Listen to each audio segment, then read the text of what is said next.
नमस्कार। मैं नेहा चौधरी आपका स्वागत करती हूँ और आशा करती हूँ कि आप सभी लोग अच्छे होंगे और आपकी पढ़ाई अच्छी चल रही होगी। तो चलिए बिना किसी देरी के आज का लेक्चर स्टार्ट करते हैं। और आज का लेक्चर स्टार्ट करने से पहले कल के जो लेक्चर में एक डाउट था कि नागरिकता संशोधन अधिनियम सिटीजनशिप अमेंडमेंट एक्ट 2019 में एक थोड़ा डाउट था। उनको ये था कि थोड़ा और अच्छे से समझा दिया जाए, तो मैं कोशिश करती हूँ कि और अच्छे से समझा दूँ और आपको समझ आ जाए। तो ये जो नागरिकता संशोधन अधिनियम 2019 आया था, इसने संशोधित किया था नागरिकता अधिनियम 1955 को। और ये देखिए, जब तक ये बिल था, विधेयक था, तो तब तक इसे कहा जाता था कैब। आपने कैब, सीए इनके नारे में, प्रोटेस्ट में देखा होगा कि कैब को हटाओ, सीए को हटाओ। तो कैब तब तक था, तब तक उसे पास नहीं किया था, तब उसे राष्ट्रपति की सिग्नेचर मिल गए और वो पार्लियामेंट से पास हो गया, तो वो बन जाता है सीएए, अधिनियम बन जाएगा, एक्ट बन जाएगा। और तब तक पास नहीं होता, तब तक होता है वो बिल और विधेयक। तो ये किस बारे में बात करता है? तो ये बात करते हैं कि ये जो 6 धर्मों के लोग हैं, मैंने इन धर्मों के नाम यहाँ पे नोट्स में दिए हुए हैं। तो ये अगर बांग्लादेश, पाकिस्तान और अफगानिस्तान से आते हैं और अगर ये 31 दिसंबर 2014 से पहले भारत में आ चुके हैं और इन्होंने भारत में प्रवेश कर लिया है, चाहे वो प्रवेश वैध तरीके से था या अवैध से था, इलीगल और या लीगल तरीके से था, फिर भी उन्हें भारत की नागरिकता दे दी जाएगी। और इनको ये नागरिकता किस प्रक्रिया द्वारा दी जाएगी? हमने लास्ट लेक्चर में पढ़ा है कि 5 प्रक्रिया होती हैं भारत में नागरिकता के लिए। तो उनमें से एक प्रक्रिया है नेचुरलाइजेशन, देशीकरण। उस प्रक्रिया के तहत इन नागरिकों को भारत में नागरिकता मिल जाएगी। तो देखिए, इसमें एक और फीचर है कि जो छठी अनुसूची है, जो छठी अनुसूची वाले राज्य हैं, जो 4 राज्य हमने पढ़े थे, एटीएम नो मनी, ठीक है, एटीएम में पैसा नहीं है, असम, त्रिपुरा, मिजोरम, मेघालय, इन 4 राज्यों को इससे रखा गया है बाहर, ठीक है। और अब हम देख रहे हैं कि बार बार नागरिकता, तो नागरिकता हम पहले भी बता चुके हैं कि सिर्फ नागरिकता पे कानून बना सकती है हमारी संसद, केंद्र। तो इसलिए नागरिकता हो जाता है संघ सूची, यूनियन लिस्ट का सब्जेक्ट, ठीक है। तो आई होप थोड़ा ये आपको अब क्लियर हो गया होगा। तो चलिए अब शुरू करते हैं आज का लेक्चर। आज का लेक्चर है हमारा मूल अधिकार, फंडामेंटल राइट्स, ठीक है। तो अब देखिए, अब मूल अधिकार, अब अधिकार सुन के आपके माइंड में आपने कभी मानव अधिकार भी पढ़ा होगा, ह्यूमन राइट्स, ठीक है। तो ह्यूमन राइट्स का मतलब है कि आप जब भी, जो भी इंसान इस दुनिया में कहीं पे भी पैदा हो, उसको पैदा होने के साथ में जो अधिकार मिल जाते हैं उन्हें कहा जाएगा मानव अधिकार। चाहे वो किसी भी देश में कहीं पे भी पैदा हुआ हो, वो कोई इंटरनेशनल, कोई उसे देश की बाउंड्री, सीमा अधिकारों को नहीं रोक सकती है, वो होते हैं मानव अधिकार, ठीक है। और मूल अधिकार वो होते हैं जो भी किसी देश का संविधान या किसी देश के कानून नियम से जो लोगों को संविधान अधिकार मिलते हैं, उन्हें कहा जाता है फंडामेंटल राइट्स, मतलब कि मूल अधिकार। अब यहाँ पे लेक्चर में मैं मूल अधिकार शब्द भी यूज कर सकती हूँ, फंडामेंटल राइट्स भी, और शॉर्ट में इसको एफआर, तो आप समझ जाइएगा, ठीक है। तो चलिए अब आगे बढ़ते हैं। तो ये मूल अधिकार है, हमने पहले भी पढ़ चुके हैं और अभी भी मैं रिपीट करती हूँ। देखिए, बार बार चीज़ें रिपीट करने से मैं इसलिए करती हूँ कि आपको भी याद रहे। तो चीज़ें इतनी बार रिपीट हो जाएंगी कुछ चीज़ें कि आपको लेक्चर सुनते सुनते ही वो याद हो जाएंगी। तो ये है भाग 3 में आर्टिकल 12 से 35। और हमारे जो मूल अधिकार हैं ये हमने कहाँ से लिए हैं? तो देखिए, ये वाला जो है, ये है हमारे जो संविधान के स्रोत हैं, तो वो एक साथ हैं। एक लेक्चर में मैं पहले ये ऐसे कंप्लीट हो जाते हैं अंदर, तो मैं उनका एक लेक्चर बनाऊंगी पूरा और उसमें आपको ये सारे स्रोत एक जगह से समझा दूंगी, तो आप वहां से आसानी से याद कर लेंगे। और अगर अभी भी ये बीच बीच में मैं लेक्चर्स में बताती रहूंगी ताकि आपको 2-3 जगह एक स्रोत पढ़ने को मिल जाए इन वीडियोज में और आप याद कर सकें। तो ये लिया गया है अमेरिकी संविधान, जिसमें कि उनके फंडामेंटल राइट्स को कहा जाता है, यानी अधिकार के विधेयक। तो हमारे यहाँ के मूल अधिकार कहाँ से प्रभावित है? अमेरिकी संविधान, बिल ऑफ राइट्स से। और सीधा क्वेश्चन है कि भारत के किस भाग को मैग्ना कार्टा कहा जाता है? भारत का मैग्ना कार्टा, तो जी ये कहा जाता है हमारे भाग 3। भाग 3 में क्या है? हमारे मूल अधिकार, फंडामेंटल राइट्स। क्यों कहा जाता है? तो देखिए, 1215 के आसपास, ठीक है ना, 1215 के आसपास इंग्लैंड में जो वहाँ के राजा थे, वो एक दस्तावेज लेके आए थे और उन्होंने उस दस्तावेज के थ्रू वहाँ के जो लोगों को कुछ अधिकार दिए थे, जो उन्होंने उनको राइट्स दिए थे, वो जिस दस्तावेज के थ्रू दिए थे, जिस दस्तावेज के द्वारा दिए थे, उसे कहा जाता था मैग्ना कार्टा। इसलिए भारत में इन अधिकारों को मैग्ना कार्टा भी कहा जाता है। तो ये पार्ट 3 हो जाता है हमारे संविधान का, मैग्ना कार्टा। अब देखिए मूल अधिकार है, तो मूल अधिकार लोगों को जिस प्रकार के अधिकार देते हैं, तो उसका मतलब क्या है, तो उनका तात्पर्य है कि वो राजनीतिक लोकतंत्र को बढ़ावा देते हैं।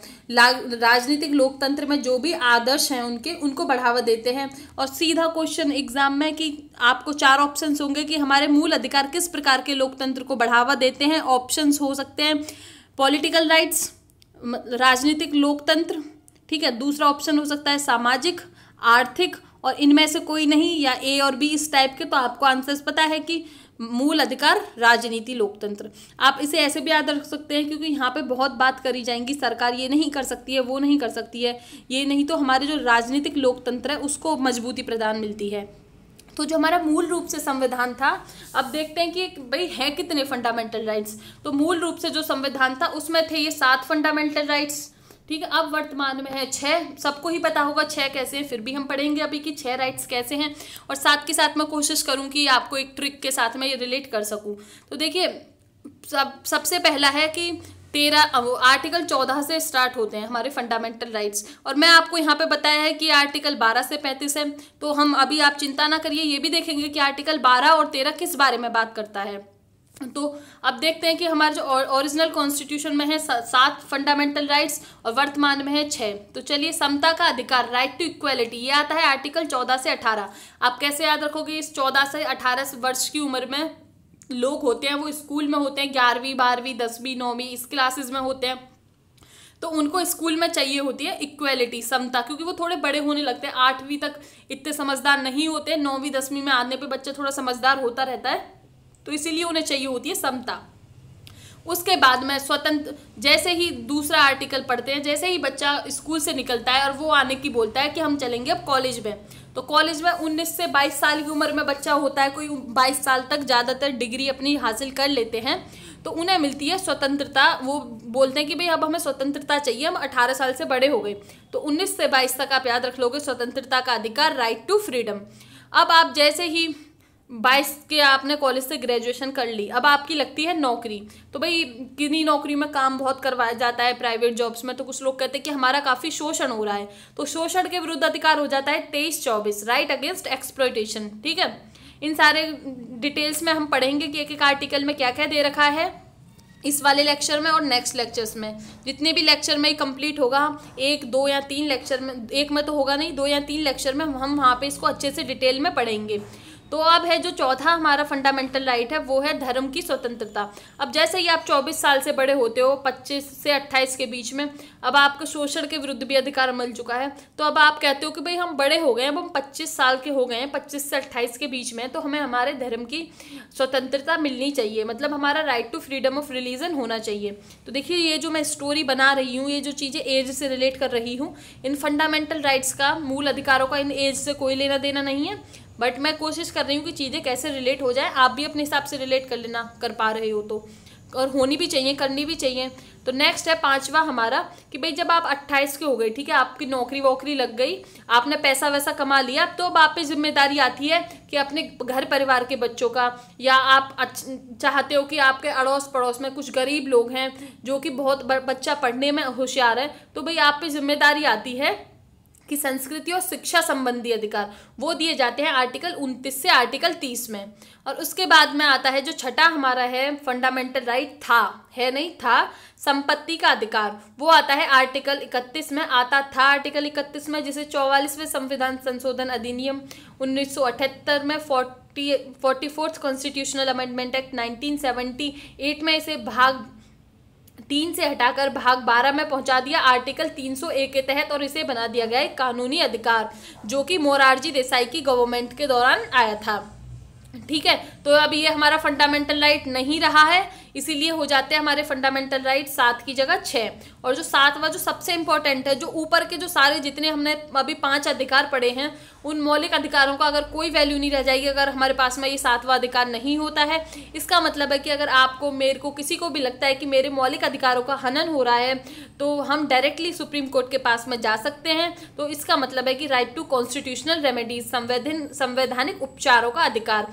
अधिकार किसी चीज का मतलब तभी होता है तब कि उसके अगर उसका हनन होता है उसके लिए कोई उपचार हो, वरना आपके पास अधिकार हैं वो पड़े रहे और उनका कोई हनन करता रहे और उनका उसका कोई उपचार ना हो, तो उस प्रकार के अधिकारों का कोई तो चलिए अब हम देख लेते हैं थोड़ा मौलिक अधिकार का। हमने देखा कि भाई इसके अंदर क्या क्या है, किस प्रकार के आर्टिकल्स हैं, तो अब हम देख लेते हैं कि विशेषताएं क्या क्या है। जो हमारे मौलिक अधिकार हैं इनकी विशेषताएं क्या है। और आप देखिए अभी मैंने आपको यहाँ पे 32 तक बताया है, ठीक है। यहाँ पे 14 आर्टिकल से शुरू किया है और 32 तक बताया है, और यहाँ पे बताया मैंने आपको 12 से 35, तो 12, 13, 33, 34, 35 इन आर्टिकल्स में क्या है ये हम सब बताएंगे, टेंशन लेने की जरूरत नहीं है। तो इस विशेषता बताने से पहले मैं आपको बता दूं कि जितना मूल अधिकारों के संबंध में जितना विस्तृत जितना डिटेल में हमारे संविधान में बताया गया है वो दुनिया के किसी भी संविधान में इतना डिटेल में फंडामेंटल राइट्स का वर्णन नहीं किया गया। जबकि हमने ये अमेरिका कॉन्स्टिट्यूशन से ये लिए हैं अपने मौलिक अधिकार, उस वाले कॉन्स्टिट्यूशन में भी इतना डिटेल में वर्णन नहीं मिलता है कि जितना कि हमारे कॉन्स्टिट्यूशन में मिलता है। और देखिए अब चलिए शुरू करते हैं। मौलिक अधिकार जो होते हैं वो असीमित नहीं होते हैं कि उन पर कोई सीमा ना हो, अधिकारों पे भी सीमा होती है। आप एग्जाम्पल ले सकते हैं कि आपको जो बोलने की आज़ादी, अभिव्यक्ति की आज़ादी होती है आर्टिकल 19 के तहत, उसका मतलब ये नहीं कि आप रात को 12 बजे डीजे बजा रहे हैं, रोज बजा रहे हैं, किसी को सोने नहीं दे रहे हैं, वो इस प्रकार की आज़ादी आपको नहीं मिलती है। आपकी आज़ादी दूसरे की आज़ादी को खनन नहीं डालनी चाहिए, इस प्रकार की आज़ादी होती है। तो इसका मतलब आपके अधिकार हैं जो मौलिक अधिकार वो असीमित नहीं होते हैं, और वो होते हैं राज्य के विरुद्ध और नकारात्मक। अभी हम देखते हैं कि वो नकारात्मक कैसे होते हैं। तो आप जब मौलिक अधिकार को वर्ड टू वर्ड पढ़ेंगे तो उसमें ये देखते हैं कि राज्य ये नहीं कर सकता, सरकार ये नहीं कर सकती, ये नहीं, वो नहीं, नहीं नहीं, और ये सारे राज्य के विरुद्ध हैं कि नागरिकों को ये अधिकार मिलता है, तो इसीलिए हो जाते हैं राज्य के विरुद्ध। और इसमें है इतना नहीं नहीं, तो इसलिए हो जाते हैं नकारात्मक। और जो कि कुछ इंडिविजुअल कोई व्यक्तिगत तरीके पे जो इसमें अधिकार है मौलिक अधिकार में ही, कि आपको धर्म की स्वतंत्रता है, आपको इस चीज़ की स्वतंत्रता है, ये और वो व्यक्ति के अधिकार हैं, तो वो हो जाते हैं सकारात्मक अधिकार। और देखिए अगर आपको लगता है कि आपके मौलिक अधिकारों का हनन हुआ है तो आप जा सकते हैं कोर्ट में, तो इसलिए होते हैं जस्टिसिएबल, ठीक है। और इन्हें हमारे जो अब भाई देखो मैंने आपको पहले भी बताया कि आपको मौलिक अधिकार दे दिए तो उनकी रक्षा, गारंटी, सुरक्षा कौन करेगा? जब तक किसी चीज़ की गारंटी, रक्षा, सुरक्षा ना हो तो उस चीज़ का कोई फायदा नहीं। वो करती है हमारी उच्चतम न्यायालय, दैट इज सुप्रीम कोर्ट, ठीक है। अगर आप क्यों मौलिक अधिकार कहा जाता है कि इफ़ यू फील कि आपके जो मौलिक अधिकार हैं उनका हनन हुआ है तो आप डायरेक्टली सुप्रीम कोर्ट जा सकते हैं, बीच में आपको अपील करने की कहीं कोई ज़रूरत नहीं है। अदर केसेस में क्या होता है, आप पहले हाई कोर्ट या उससे लोअर कोर्ट में अपील के थ्रू सुप्रीम कोर्ट जाते हैं, बट मौलिक अधिकार के केस में आप डायरेक्ट सुप्रीम कोर्ट में अपना केस फाइल कर सकते हैं।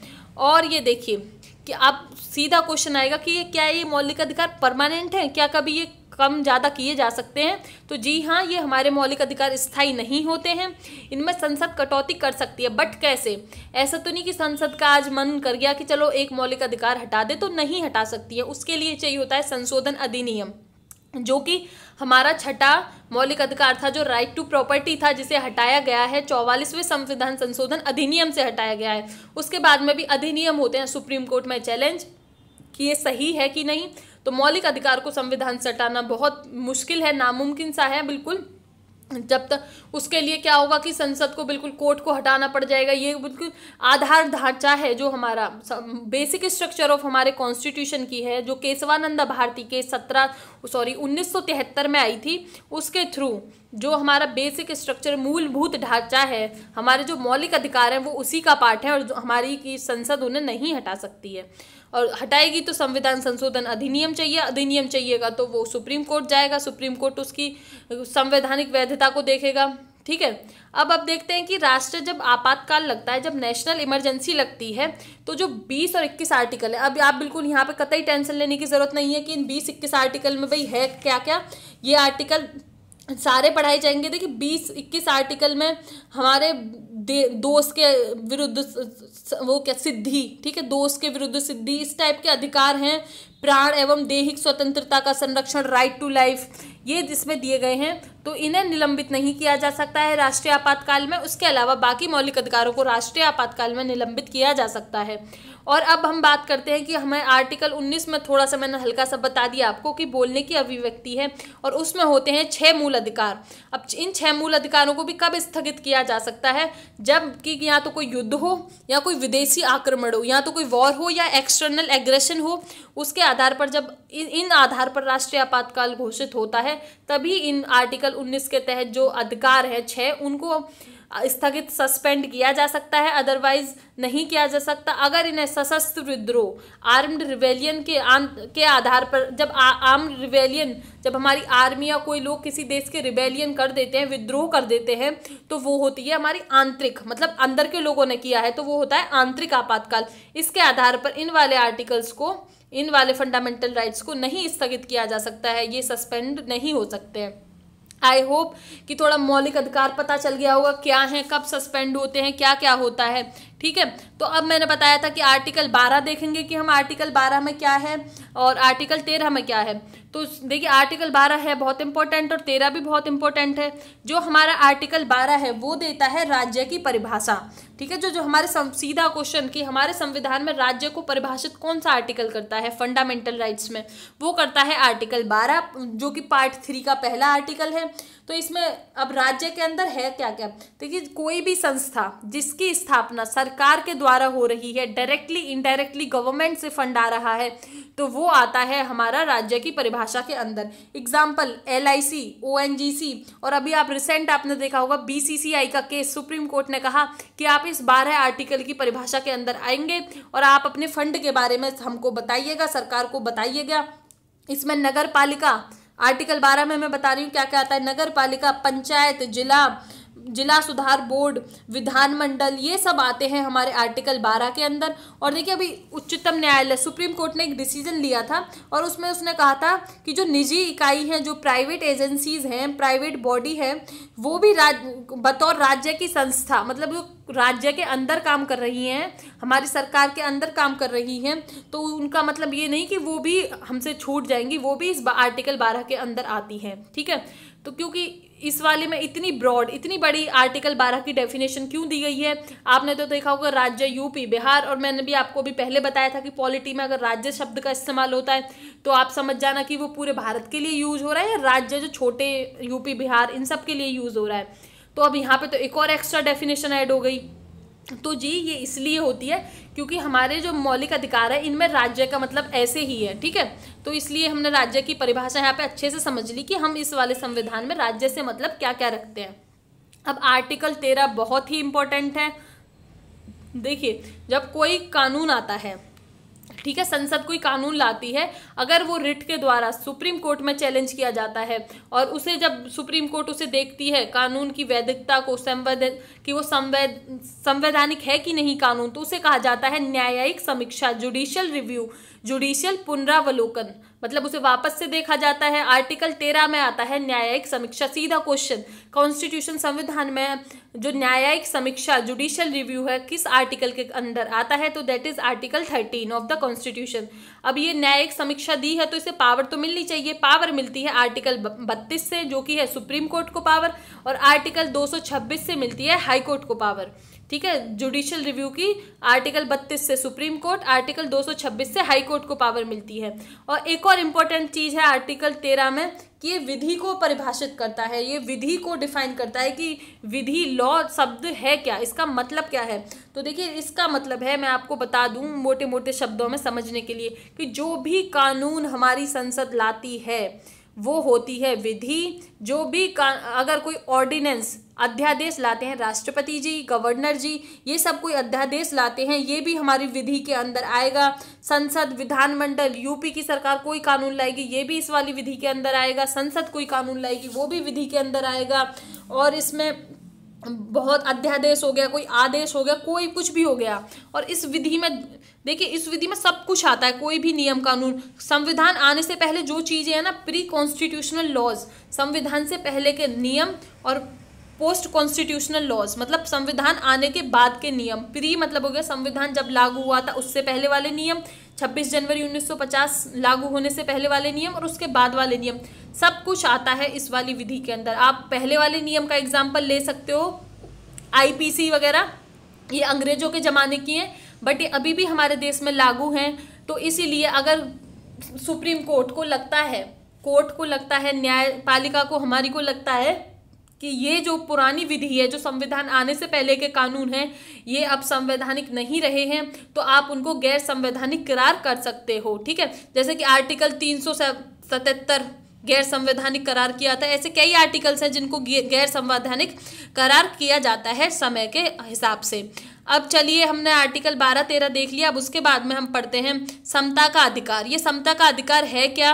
तो देखिए, ये दिया गया है आर्टिकल 14 से 18, जिसे कहा जाएगा राइट टू इक्वलिटी, बराबर का अधिकार।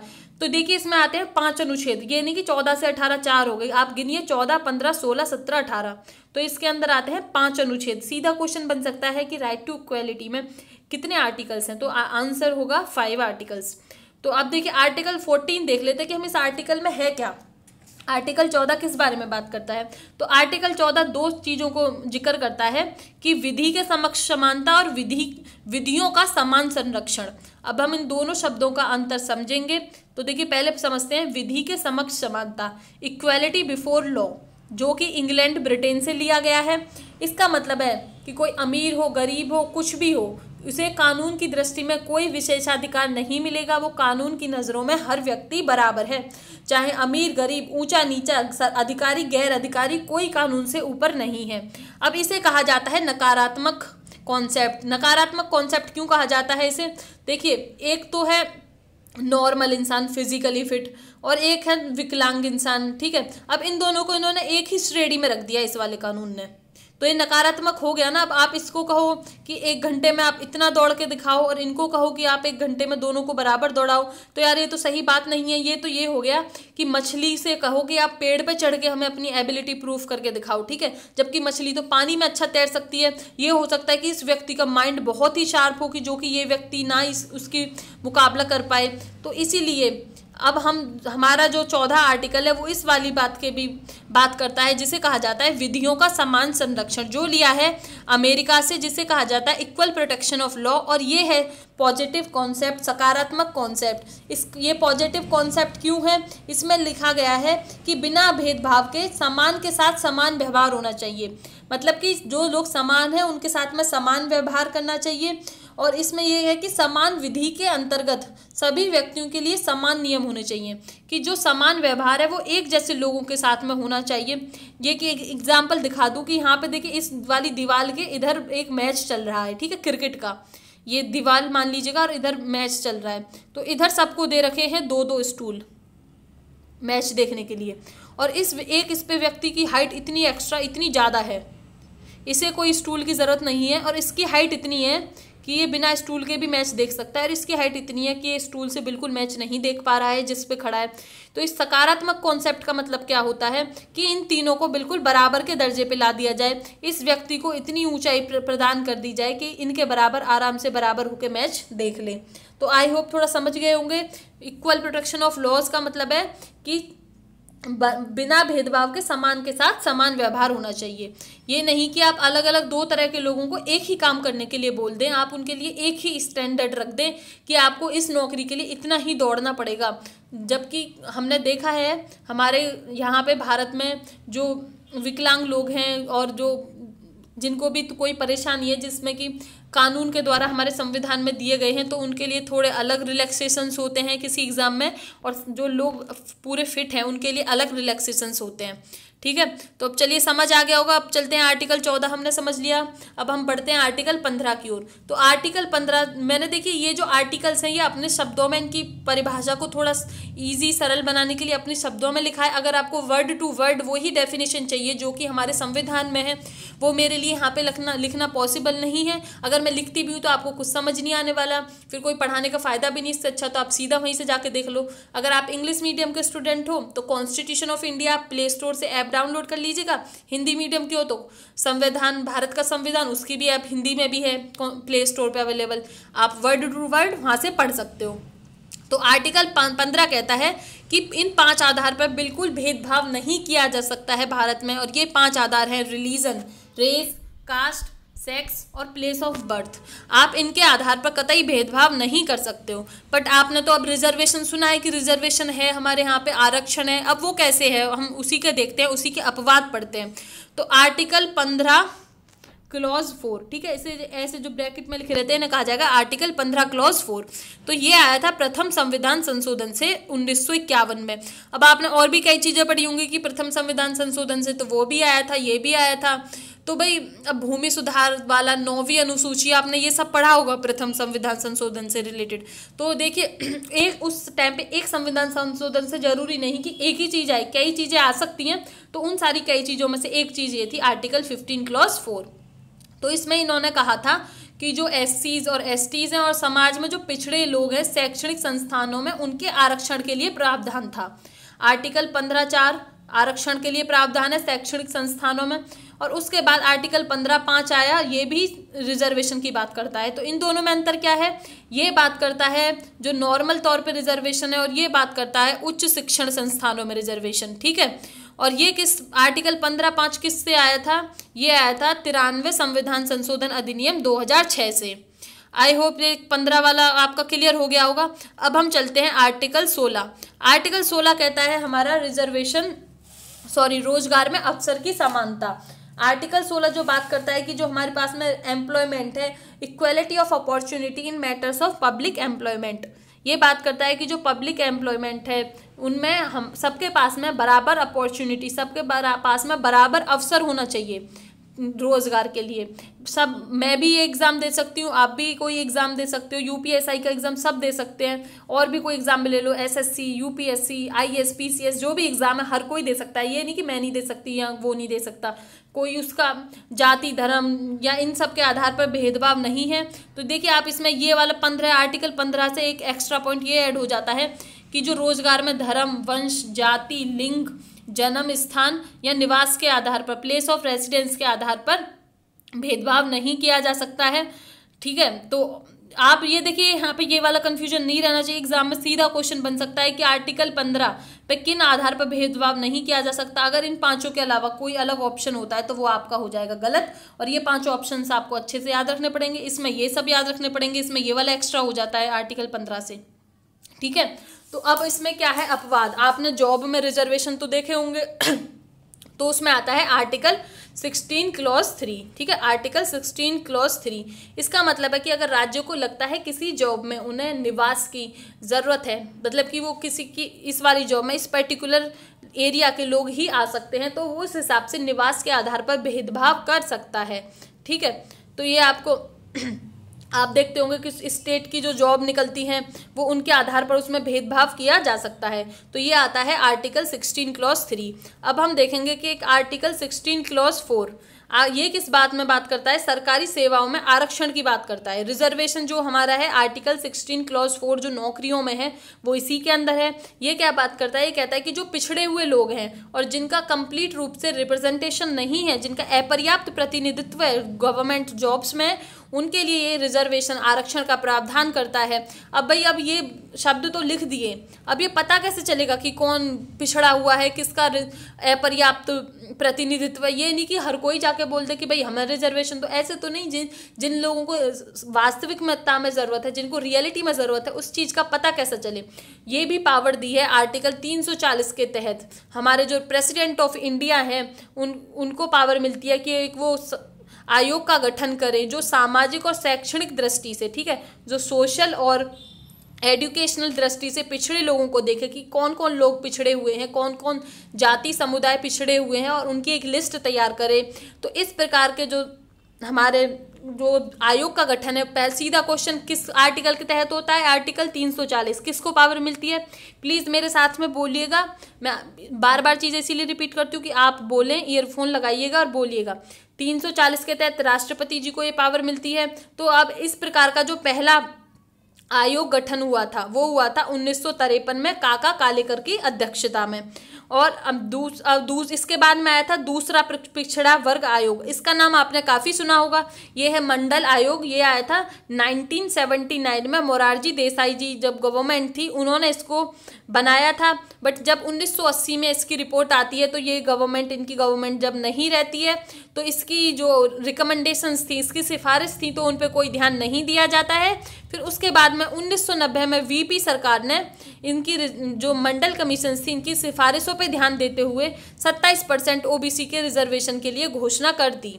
तो जो हम इस टाइम पे जो रिजर्वेशन देखते हैं वो देखते हैं 15% एससी, 7.5% एसटी और 27% ओबीसी। ये रिजर्वेशन मैं बात कर रही हूँ केंद्र की।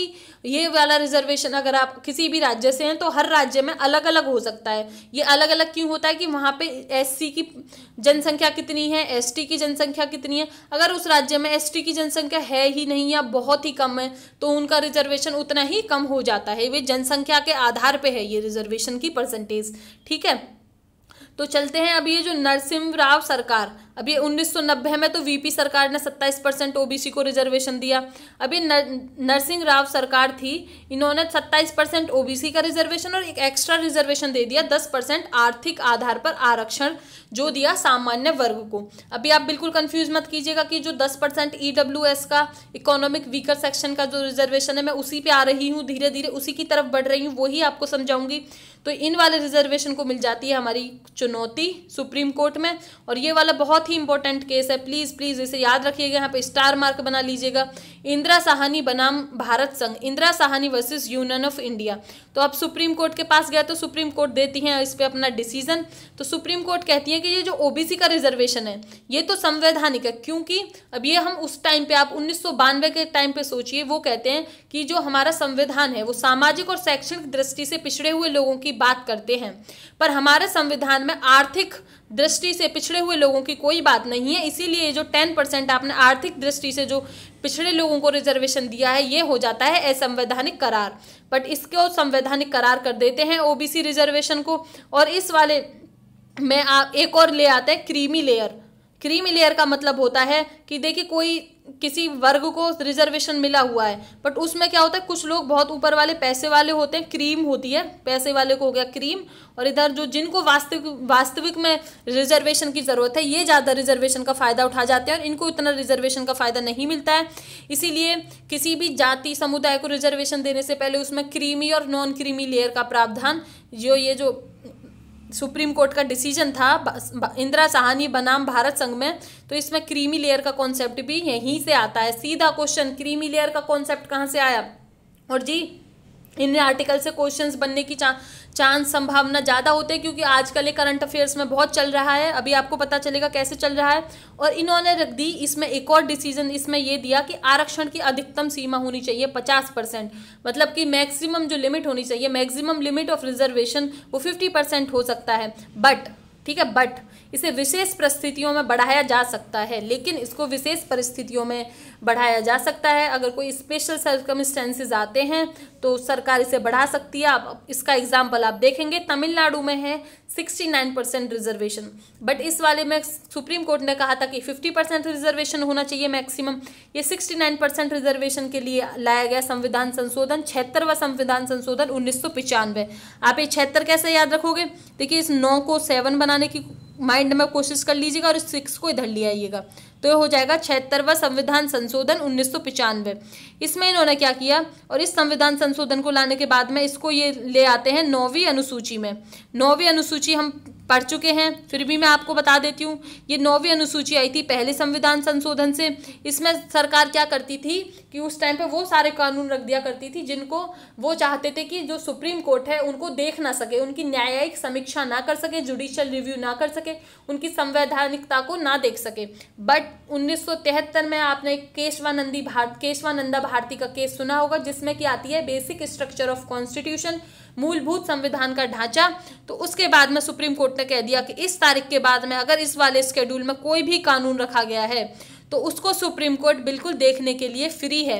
आप ये नहीं कि इसमें कानून रखते जाओ, जो भी कानून सरकार बनाए और 9वें शेड्यूल में रख दे और सुप्रीम कोर्ट उसे नहीं देख सकती है, बट कोर्ट अब उसे देख सकती है अगर कोई कानून इस तारीख के बाद में इसमें ऐड हुआ है तो। आई होप अब क्लियर हो गया होगा। अब मैं आपको समझा देती हूँ कि जो अभी आर्थिक रूप से पिछड़ा वर्ग जो ईडब्ल्यूएस को 10% रिजर्वेशन मिला है वो कैसे मिला है। ये मिला है 103 संविधान संशोधन अधिनियम 2019 से। ठीक है, ये कानून बनने के बाद में हो गया 103 संविधान संशोधन अधिनियम, बट ये जब पेश किया गया था हमारी संसद में तो ये था 124वां संविधान संशोधन विधेयक, 124th कॉन्स्टिट्यूशनल अमेंडमेंट बिल। तब ये बिल और विधेयक पे तब हो जाते हैं प्रेसिडेंट के साइन और पार्लियामेंट से हो जाता है वो पास, तो वो बन जाता है अधिनियम, मतलब एक्ट और कानून। तो देखिए आपको एक मैं बता दूं, प्लीज क्वेश्चंस ध्यान से पढ़ा कीजिएगा कि अधिनियम पूछा है या विधेयक पूछा है। अगर आपसे पूछा है आप जैसे मोस्टली लोग अधिनियम याद कर लेते हैं, विधेयक कम याद रखते हैं क्योंकि एग्जाम में अधिनियम आने की चांसेस ज़्यादा रहते हैं। बट अगर आपके एग्जाम में सपोज सोचिए आपकी विधेयक के बारे में पूछ लिया, बट आपने क्या किया, इतना क्वेश्चन पढ़ा कि EWS जो 10% आरक्षण है वो किस विधेयक से आया है, तो उसमें 124वां भी ऑप्शन होगा और 103 ऑप्शन होगा, तो आप सीधा आंख बंद करके ये ऑप्शन कर दोगे। तो प्लीज़ क्वेश्चन अगर आप ढंग से पढ़ोगे और अगर आपको ये भी नहीं पता कि इसमें कौन सा विधेयक था, तो आप ये गलत क्वेश्चन अटेम्प्ट करने से बच जाओगे। आप अगर नंबर नहीं पाते हो तो नंबर खोगे भी नहीं नेगेटिव मार्किंग में। ठीक है, मैं जो कहना चाह रही हूँ आपको समझ आ गया होगा। प्लीज़ क्वेश्चन ध्यान से पढ़िए और ये देखिए यहाँ पे अधिनियम है कि यहाँ पे विधेयक है, उस हिसाब से अपने क्वेश्चंस अटेम्प्ट कीजिएगा।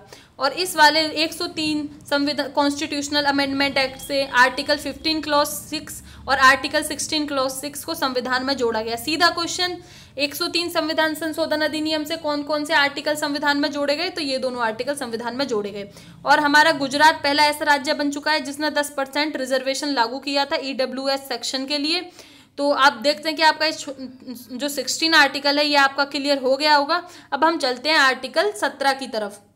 देखिए आर्टिकल 17 में क्या है, आर्टिकल 17 बात करता है कि अबॉलिशन ऑफ अनटचेबिलिटी, छुआछूत के अंत के बारे में, अस्पृश्यता के अंत के बारे में बात करता है। बट आप पढ़ते टाइम ये बात याद रखिएगा कि जो हमारा संविधान है उसमें ये अबॉलिशन ऑफ अनटचेबिलिटी, ये अनटचेबिलिटी वर्ड को कहीं पे भी डेफिनेशन इसकी नहीं दी गई है। तो अब इसकी डेफिनेशन कैसे आती है, जब टाइम से टाइम कोर्ट के पास में पहुंचते हैं केस, तो जो हमारी कोर्ट होती है, जो हमारी न्यायालय होती है, उन चीज़ों को धीरे धीरे टाइम के साथ में डिफाइन करती रहती है। तो जैसे जो उन्होंने परिभाषा दी है उसके हिसाब से हम अनटचेबिलिटी को समझते हैं। ठीक है, और अब पढ़ते हैं आर्टिकल 18 में।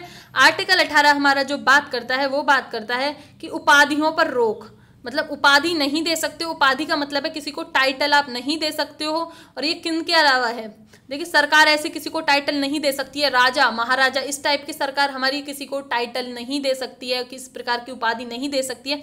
बट ये किसके उपाधि दी जा सकती है, सेना में और विद्या संबंधी। सेना से मतलब हो गया आपको परमवीर चक्र, वीर चक्र अगर कोई सेना में है, ठीक है, आर्मी में है, नेवी, इन सब में जो सरकार परमवीर, वीर चक्र इस टाइप के चक्र देती है, उस हिसाब की आपको उपाधि मिल सकती है। या विद्या संबंधी उपाधि, एजुकेशनल रिलेटेड जो आपको टाइटल मिलते हैं। एग्जाम्पल कोई PhD होल्डर है तो उसे डॉक्टरेट की उपाधि मिल जाएगी, MBBS डॉक्टर होते हैं।